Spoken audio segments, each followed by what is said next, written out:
It is episode number 405 on the Church Solutions podcast. My name is Phil Thompson. And I'm Steve Lacy. Steve, we've got a webinar coming up on, what's the date? November 14th? 14th. Yeah. Okay. What is that webinar about and why should anybody care? That webinar is repurposing your sermon. So this is the ability to take your recorded sermons and have some additional content for your congregation for almost free. So combining the magic of AI.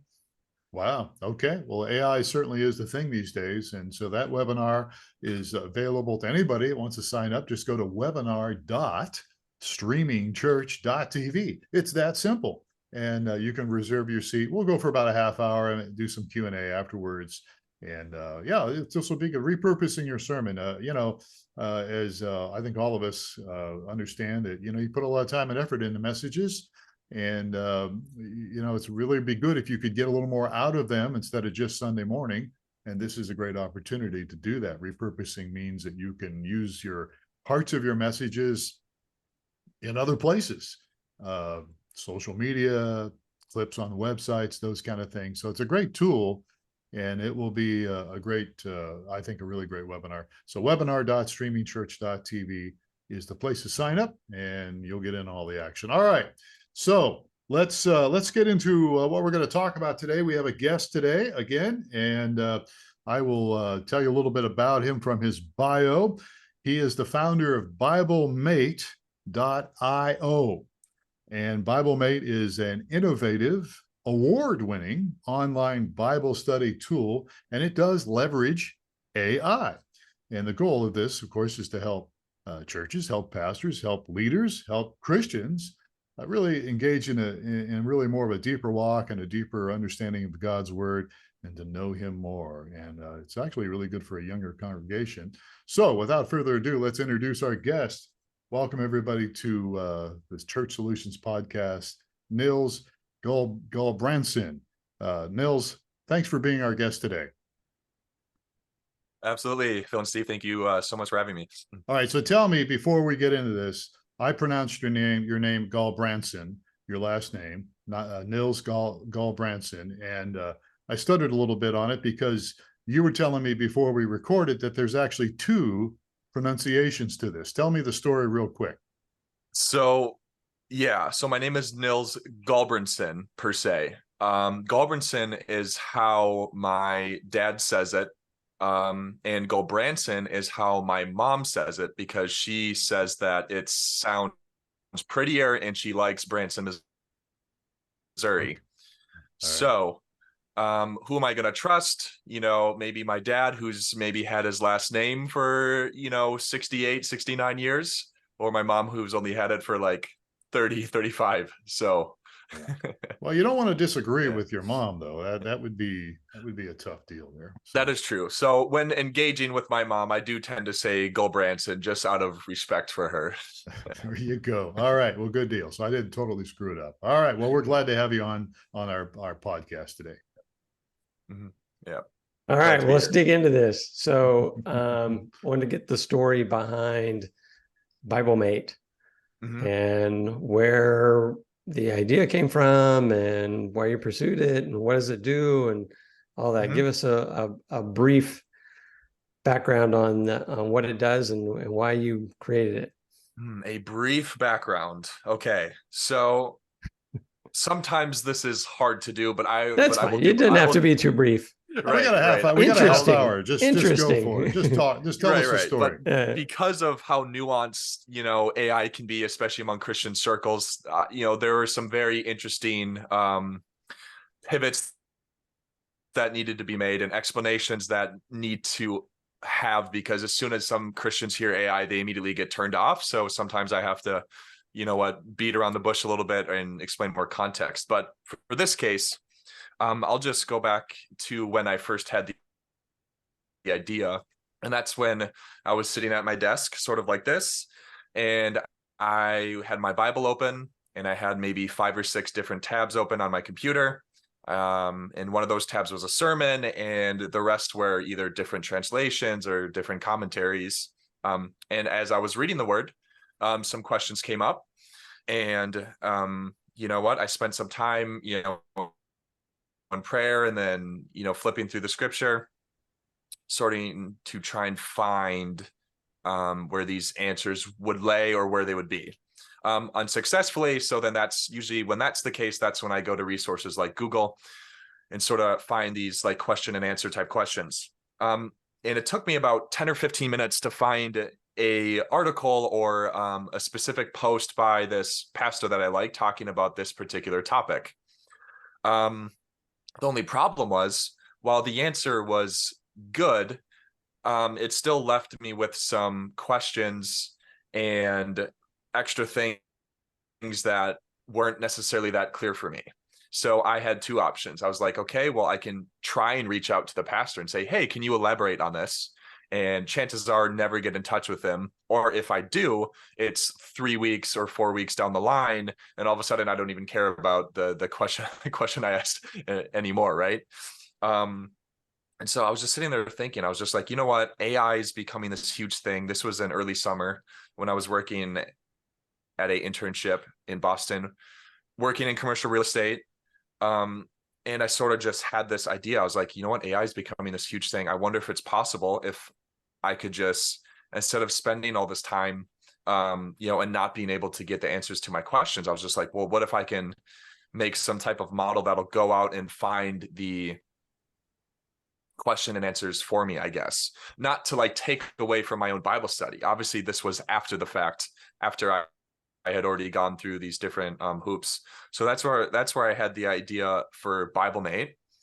And essentially what happened is, I don't necessarily have a tech background, but I sort of, throughout the summer and throughout my internship, I taught myself how to create a web application that leverages AI. So I spent my time during the day working in commercial real estate. And then when I would get home from about 6 to 10 p.m., that's when I was working on BibleMate. And I did that for about 3 or 4 months before having a MVP, or a minimum viable product, they say, to send out. And then I started sending it out. And what it does is, you can go on there and ask questions, you know, improve your Bible study, like ask for Hebrew words, ask for Greek words, like essentially any question you have or anything that you would need for a Bible study, like gathering context and cross-referencing and everything.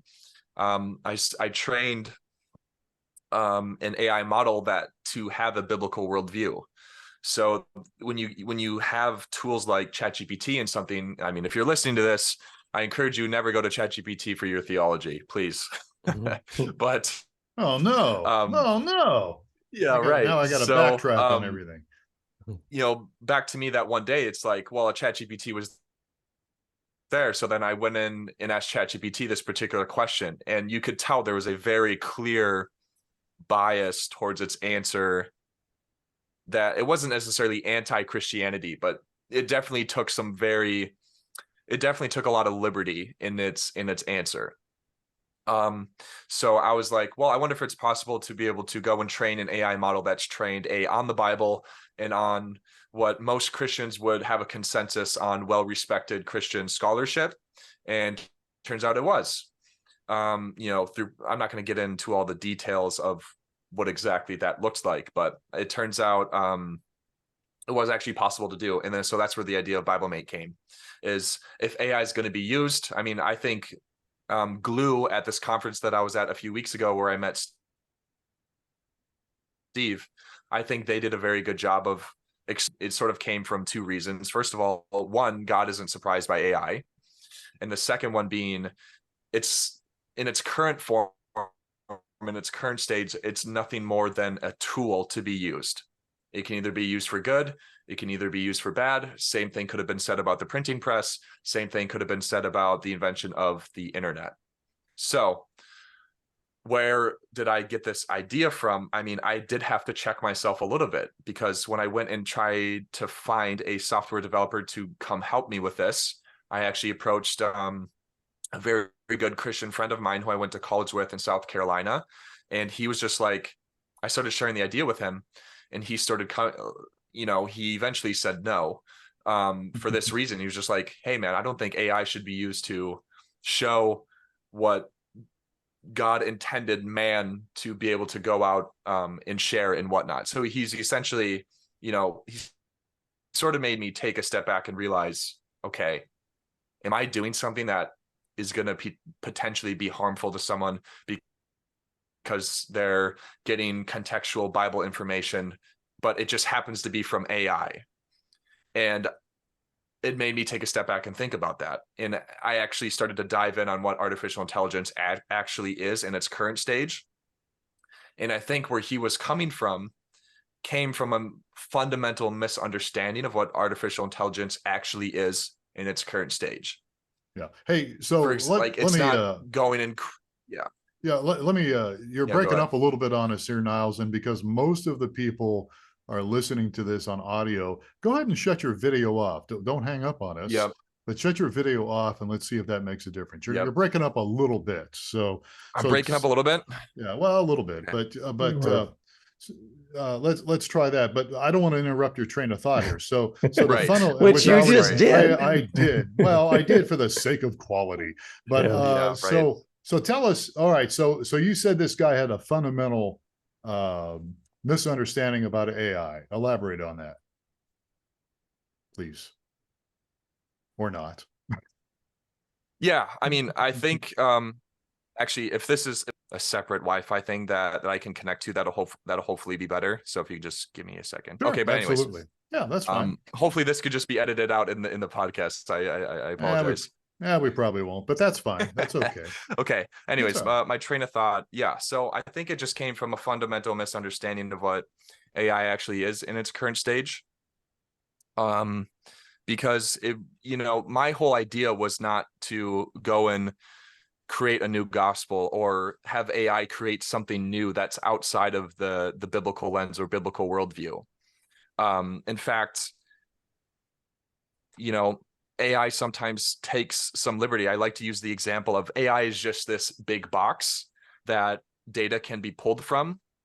However, it is possible to go inside of that box and create your own little box inside of it and instruct it not to leave and go gather from the rest of the box, if that makes sense. So essentially what BibleMate is, it's just a smaller box containing what we Christians would deem as a view, and the AI is instructed to stay within that box. So, I mean, ultimately, you're never going to have at least right now, unless you do some crazy fine tuning, you're not always going to have a perfect model that stays in 100% time. I would say about half of a percentage of time, it'll sometimes be a little bit too, I guess, liberal in its, and I don't mean liberal politically, but I mean liberal maybe theologically in some certain areas, just because it isn't exactly fine-tuned perfectly, but that is something that I'm actively working on day by day. But essentially the whole premise behind it is, obviously, as Christians, we cannot be teaching or getting theological answers that are inconsistent with the primary issues of Christianity at hand. So like things like the divinity of Jesus, the Trinity, things like this. BibleMate is 100% solid when it comes to those particular issues. However, if you are to ask it a more, dare I say, controversial question, or a question like a secondary issue that most Christians, or maybe there's like two different interpretations. I'll use the example of continuationists. In other words, people who believe that the spiritual gifts like prophecy and healing and all those things died out with the apostles, or continuationists who believe that those are alive and active in modern 2023 worldview. And if you ask it a question that dips along those lines, it'll show you multiple interpretations. So BibleMate isn't meant to be this arbiter of truth. It's going in most importantly saying, what does the Bible say? And then it uses different interpretations that different groups of Christians has on that particular part of the Bible. The most important thing that it's instructed to do is show historical and cultural context of when the Bible was written. And it uses that combined with, you know, putting scripture at the forefront, that I think ultimately gives the users the best and most, like, the most overview of what scripture is actually trying to say. And ultimately it leaves it up to them to use their own discernment on, you know, where they want to go with that, if that makes sense. So, this may be a question for Phil. I don't know. I'm not, I mean, a lot of the guys around here have been senior pastor, executive pastor.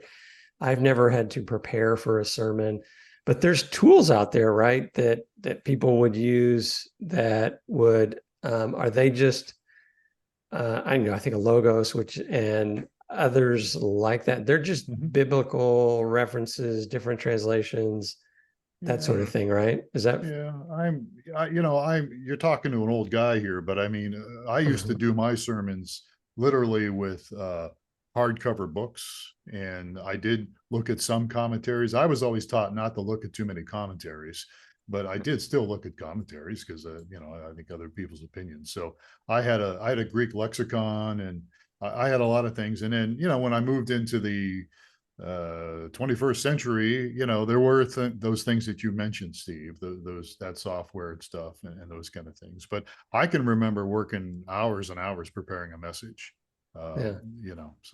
So this is, if I'm kind of reading this right, this is just a new tool that's become available to kind of help expand on thoughts and principles in the Bible.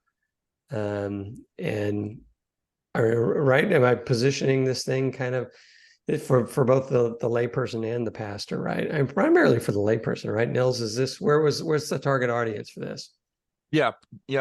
Primarily, it is for the, it's such a weird term, but like, yes, the lay Christian or the church attendee who's, at home reading their Bible and has questions and doesn't have the scholarly sort of mindset that a pastor would have. However, right. I do have pastors regularly using BibleMate for different, pastors and churches and small group leaders and people in leadership in churches actively using BibleMate to not only help them, not necessarily sermon preparation, but helping. So, for example, a small group leader could use it to go on and generate discussion questions, open-ended discussion questions, help them come up with a, say the church has like a 8-week series that the small group is going in through Romans or something like that. Like you could go on and generate an outline for that. You could generate open-ended discussion questions. You could generate, different sort of outlooks on Romans, maybe get some commentary, schedule like how many verses you're doing, or how to break it up, the entire book of Romans into like 8 weeks and do it, I guess. Well, and the nice thing about it is it's all there. I mean, for me, it was like I'd have all these different things opened up and had the kitchen table full of references and all that. But with BibleMate, it seems to me like it's all there. I mean, it's you can different tabs on it, I'm sure, but you're not like having to go. To me, it saves time. Mm-hmm. Yeah, right. I mean, I use the example the other day. I was having a conversation with a pastor who was running a church plant in Florida, and he had a bunch of like commentaries and books behind him. And I was just like, it essentially just takes that act of you getting out of your chair, grabbing one of those, books on a theological topic, sitting down in your desk and reading 30 pages, which, obviously I still encourage. Like, I don't discourage people from actually doing their own study before going to BibleMate. In fact, I actually encourage it, because I don't want BibleMate to be a supplement, or in other words, in exchange or in place of your own Bible study. I want it to be something where people go to afterwards, after they've already, sought the Lord, sought wise counsel, talked to, mentors and whatnot, However, not everyone has access to that, and not everyone, like right now, you can just go to BibleMate, pull out your phone, and then ask it a question. So to answer your question, Phil, yes, it sort of just eliminates that, that act of needing to go and do that, because it'll just pull everything up in front of you, if that makes sense. So walk us through just the typical use. You kind of mentioned it. I install the app, I open the app, and how good do I have to be at asking questions, or is there tools to help me get the right question put together? How would you use it? Sure. What's a typical user? So what are they doing? Imagine, Derek is, he's 24 years old. He's studying his Bible in the morning at a coffee shop or something. All he does is he goes to BibleMate.io, and then he clicks sign up for a account. He puts in his email, his password, enters a little bit of information like what he's looking to get out of his Bible study, because BibleMate uses that to sort of help tailor some of the questions and responses.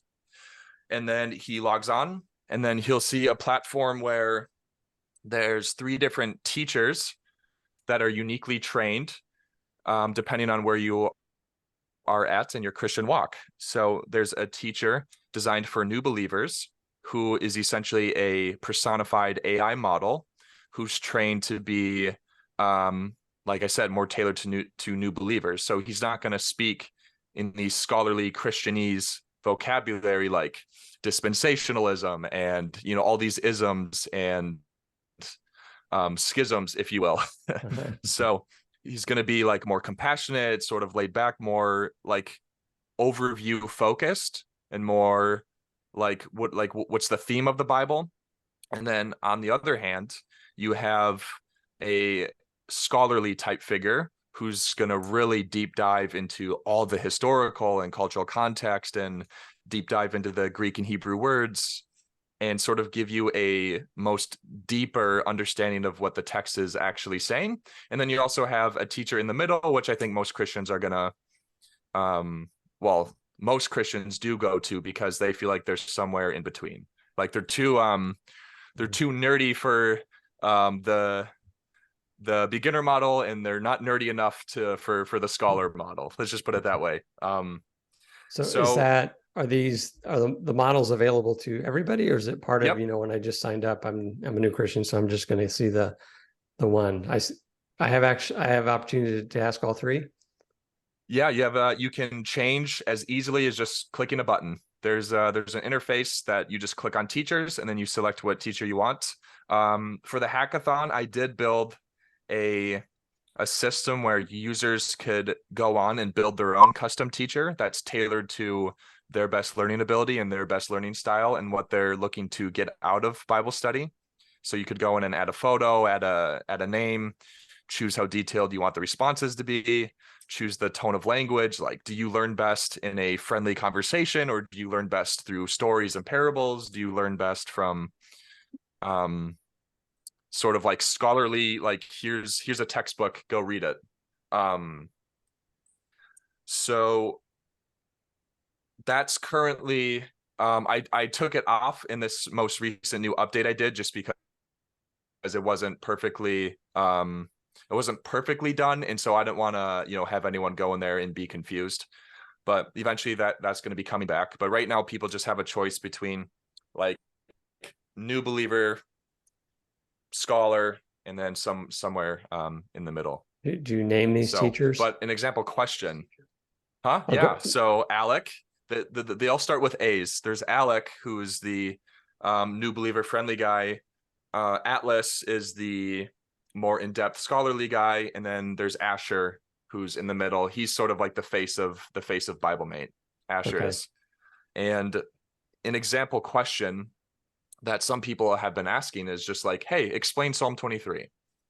And you can ask it to each individual Alec, Asher, or Atlas, and then they're going to sort of give you different levels of detail in that response. For example, if you ask it to Alec, he's going to say, oh, it's one of the most famous verses. Here's the main theme, God is my shepherd, blah, blah, blah, blah, blah. And it's very shorter responses.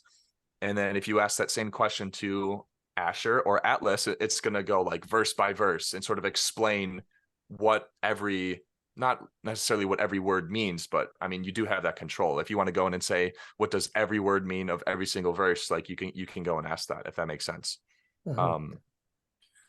Are they all, will it answer questions outside of, or, I mean, Bible related, but outside of, explain Psalm 23? It could be how, in light of, well, current events may be challenging depending on what the AI is, what's the breadth of things you could ask it and get some reliable answers for? How do I navigate through pain I'm experiencing? Like I said, explain a particular part of the Bible. How can Jesus be both fully human and fully divine? Apologetical questions. You can say, quiz me on Galatians 5, and it'll go through and make a little quiz for you and check your understanding. So it's really hard. Like if there's one thing I've been having a hard time doing, Stephen, Phil, especially in this AI space, is because of AI, the use cases are truly like borderline unlimited. And it's like one of the biggest things is like when I'm explaining it sometimes is covering all of the breadth and width that AI and especially a tool like this can offer.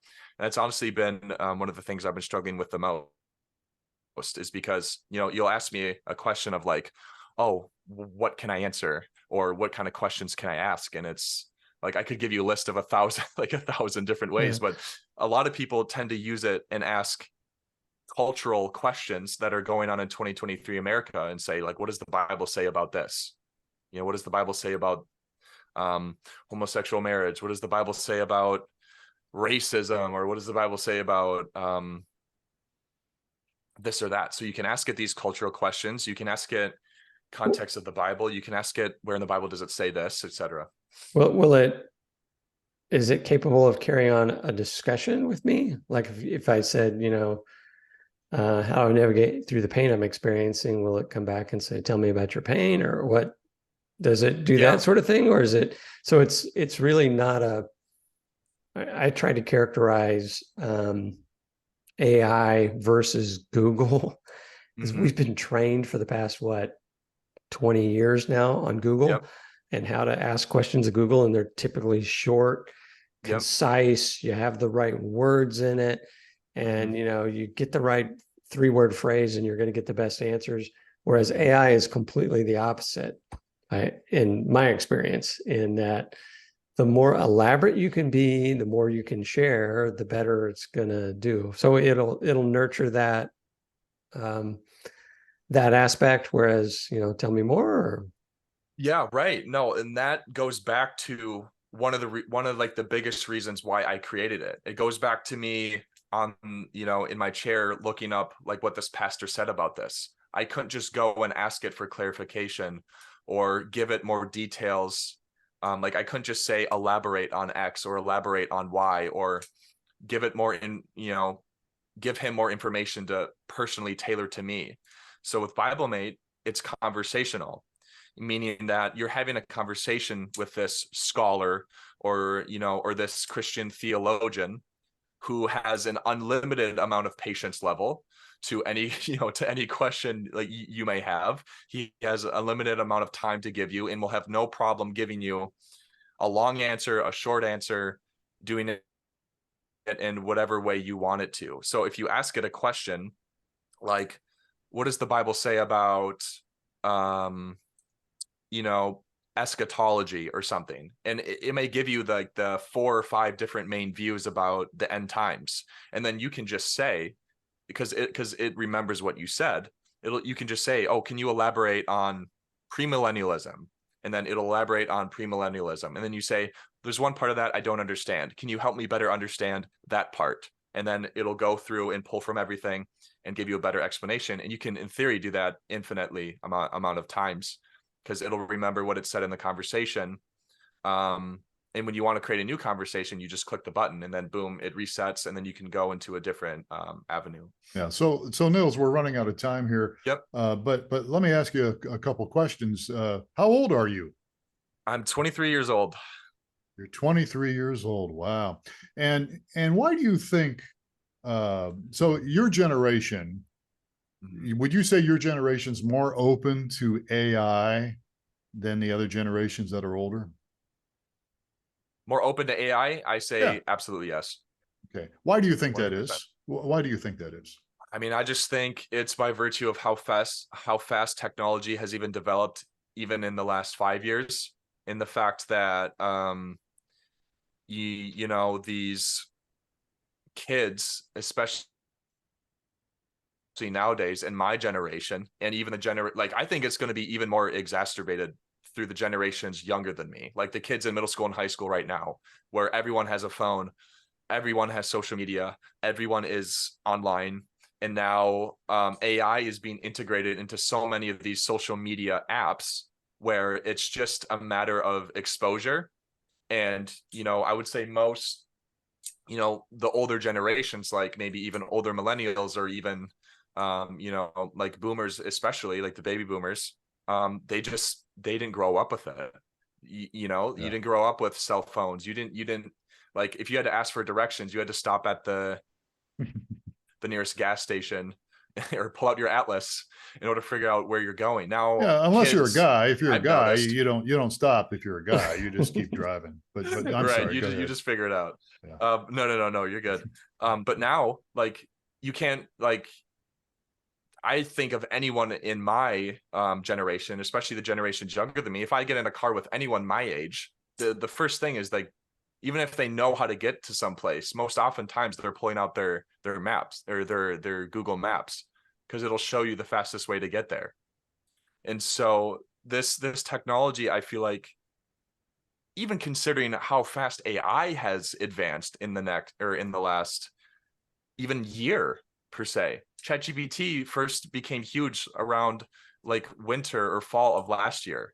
And now all of a sudden you can have autonomous AI agents that are like working in your back end and building your business for you and writing and just so everything's so tailored and moving so quickly now. And I honestly don't think it's going anywhere. So that gives me motivation to sort of fight on the front lines, if you will, to sort of help lead and help Christians use it in a, I don't use the term ethically, but in a biblical way. Right. If that makes sense. Yeah. All right. So we're talking with Nils Gulbranson here. Did I get your name right? Gulbranson? Was it the dad or the mom? It sounded That's like fine. the dad. That's the dad one, right? I want to, well, we have two ways to say it here. At least I do. So we got Nils here, and Nils, we're talking about BibleMate. We're running out of time here. How can people get BibleMate? What does it cost them to get this? So you just go to BibleMate.io. There's currently another BibleMate out there called BibleMate.org, but I currently have the trademark in the process. And so I hopefully, because there's been a few times where people have been confused, and that's just really bothering the heck out of me. So I'm going through the trademark process right now. But we can relate to that. We can relate to that. But let's not go there. Yeah. Go to BibleMate.io, and it's free to sign up. It is completely free to sign up. You can use it. You can ask a handful of questions, and then eventually it'll ask you to continue using it. You pay, it's $7 a month, and then there's also a $10 a month subscription that essentially gives you like full unlimited access, pretty much. It gives you a good amount of words where you shouldn't be running out of words by the time you get to the end of every month. So it's either $7 or it's $10. And the only reason I have to do that is because every time someone goes in and puts in an input, it costs me, Nils Gulbranson, money. And so I would love, I'm not a rich person by any means, so I can't just give this away for free. And it also just gives people a way to support me and support the mission that I'm sort of fighting on, and I think is incredibly important, especially for these up and coming generations. Yeah, absolutely. So, yeah, good that's deal. Sort of the ways about it. All right, but it's free to try. Like, no problem.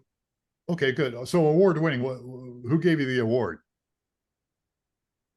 So it was a combination of YouVersion, the Bible app, the CEO of Glue, which serves about, you know, close to 100,000 different churches across the United States, and the VP of Right Now Media, which is also big in the Christian space. It was at this conference that I was participating at in Colorado, where a bunch of 40 different teams came together and discovered how to use AI for the church and how to help Christians using AI.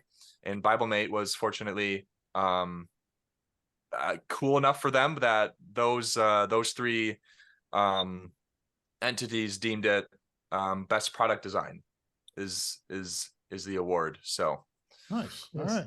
Good deal. He not only won awards, he won cash prizes. So yes, and we were at Streaming Church was at the same conference. So that's where we met Nils.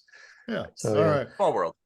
Yeah. Good deal. Okay. All right. Well, look, we're out of time here. We'll have to have you on again. So people can check this out at BibleMate.io and check it out. See what give us your thoughts on that. That would be wonderful.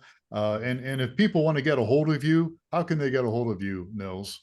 Best way to do that is email. So it would just be nils@biblemate.io. It would. Okay. All right. So Nils at BibleMate.io. Yep. And that's NI. Email that directly, or you can email that directly, or you can just go on the website and then there's a little contact portal there. All right. Good deal. All right. And, you know, look, if anybody, you missed all that or whatever, you can just always go to streamingchurch.tv. That's us. And we'll certainly connect you guys up with Nils. All right. Nils, thank you so much. This has been fun. This has been very interesting. Thank you so much, Phil and Steve. Appreciate it. Thank you for having me on. All right. Well, you're very welcome. We're glad to have you on. All right. And thank you folks for spending some time with us today on the Church Solutions podcast. Be sure and subscribe to the Church Solutions podcast when you get a chance. And you can always give us some feedback. We would love to hear it. And so on behalf of Nils here and Steve, I'm Phil Thompson. Please take care of yourselves and each other. We'll catch you again on another episode of the Church Solutions podcast.